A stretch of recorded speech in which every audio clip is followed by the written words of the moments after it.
Jakarta, Southeast Asia is emerging as a battlefield for one of the world's worst COVID-19 outbreaks, due to the fast-spreading Delta variant and the slow rollout of vaccines. With a population about twice that of the US, the momentum of the region's outbreak has now eclipsed previously hard-hit places like Latin America and India, with cases jumping 41% over the past week to more than 500,000, according to Bloomberg analysis of Johns Hopkins University data. Deaths rose 39% in the 7 days through Wednesday, the quickest pace in the world, and will likely rise further as a spike in fatalities typically follows a surge in cases. Growing critically meanwhile, Southeast Asia's overall vaccination rate of 9% lags developed regions like Western Europe and North America, where more than half the population has received shots, and outpaces only Africa and Central Asia. As large parts of the developed world reopen for business, the worsening situation across most of Southeast Asia means they reimposing growth-sapping movement curbs. Singapore is the exception, where sealed borders and high vaccination rates are keeping the virus contained in the region's sole developed economy. Equities and currencies across the region have sold off in recent weeks, while governments are forced to blow out their fiscal deficits and central banks run short of ammunition. That comes as the US Federal Reserve undertakes early discussions about tapering asset purchases, reducing room for policy makers in Asia to ease policy further without risking weaker currencies. Leaders and laggards. Given the slow pace of vaccinations, with the exception of Singapore, we expect the recovery will be bumpy, and the risk of further periods of heightened restrictions remains, said Sean Fenner, Singapore-based senior Asia economist at Oxford Economics Limited. The rise in uncertainty is also likely to lead to further economic scarring. Indonesia, Southeast Asia's largest economy, surpassed India in new daily cases this week, cementing its position as a new Asian virus epicenter, while several of its neighbors are also seeing record case numbers. Indonesia, Thailand and the Philippines have already cut their gross domestic product forecasts for this year, and Malaysia says it will follow suit soon. Vietnam, one of the few economies in the world that continued growing strongly last year, undershot forecasts for the first half of 2021 and is now struggling with an outbreak in areas that house major industrial parks.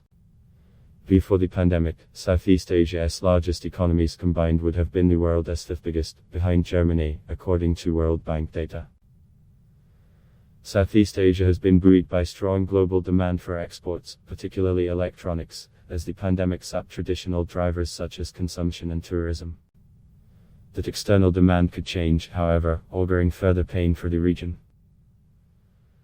Now that advanced economies in the West are reopening, their demand dynamics will likely shift from goods to services, which implies that Asian export growth will likely soften over the coming months, said Tuli McCulley, Singapore-based head of Asia-Pacific economics at Scotiabank.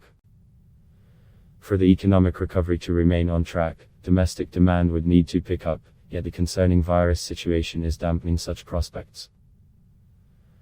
Led by shares in Vietnam, the MSCI ASEAN index has lost 1.7% this month, extending its 3.4% slide in June.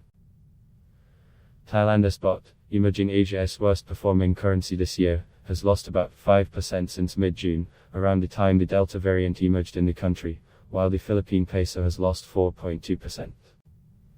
In a note Thursday, Goldman Sachs Group Inc. Economists said they were lowering second-half growth forecasts by an average of 1.8 percentage points across Southeast Asia, with the largest cuts for Indonesia, the Philippines, Malaysia and Thailand. Renewed outbreaks and tighter restrictions are likely to weigh significantly more on DDD growth in second half than we had previously estimated, the economist said. Big drop that comes as policy interest rates across the region are at or near all-time lows and governments find themselves with limited space to spend more. Malaysia, which already has passed 4 stimulus packages this year, says it is considering raising the debt ceiling as it runs out of fiscal space. Indonesia recently hinted it may not get the budget deficit under control as quickly as planned, after raising the statutory limit last year. The Philippine government, which just paid off a 540 billion peso, $10.8 billion, loan from the central bank last week, immediately turned around and sought another one. We need to increase stimulus spending, while simultaneously missing revenue means a more difficult start to fiscal consolidation for these governments following high shortfalls in 2020, and in many cases a weaker fiscal performance this year than previously anticipated, said Andrew Wood, a Singapore-based analyst for S&P Global Ratings. In its recent move to downgrade the Philippines' credit rating outlook to negative, Fitch Ratings noted that the pandemic creates potential scarring effects that could hold back medium-term growth. S&P issued a similar warning to Indonesia on Thursday, saying the COVID-19 surge and extended lockdown have material implications on the economy and would chip away at credit rating buffers. False trade-off. Rob Carnell, head of Asia-Pacific research at Ingroup Vivoda in Singapore, said poor Southeast Asian countries that tried to limit lockdowns early in the pandemic to mitigate the impact on people's livelihoods are paying a price for the choice, primarily because their efforts to test, trace and isolate positive cases were ineffective. As a result, countries like the Philippines and Indonesia that opted for partial, rolling lockdowns have been forced to continue them in one form or another.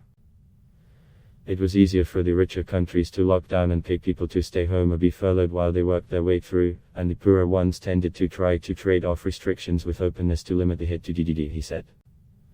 We are maybe now beginning to see the ramifications of such policies. At Block Test Y.